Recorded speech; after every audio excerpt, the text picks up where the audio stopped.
Hayaan mo yan na mag-ano ka. Kasi marami namang gumagawa. Sayang kasi yung ganda ng phone niyo.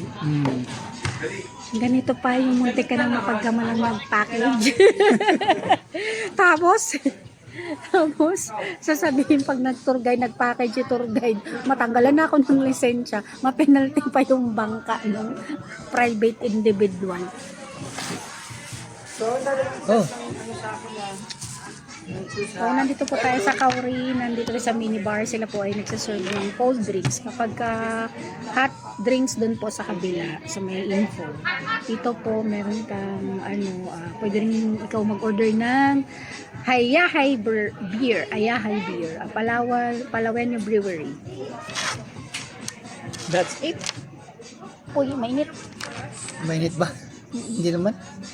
Mainit na. Nasa 40 degrees lang naman. Biglang dumami na yung ano eh. Mainit naman. Mga tao dito. Ayan.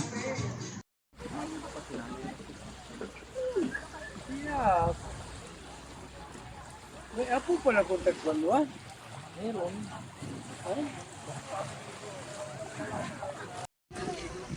At ayan po, nandito kami sa cottage number 4, Kauri Island. Napakagandang isla po pala yan.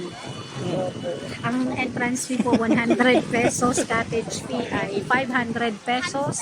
Very affordable, malapit na malapit lang, 10 minutes lang po. Kauri Island, baka naman!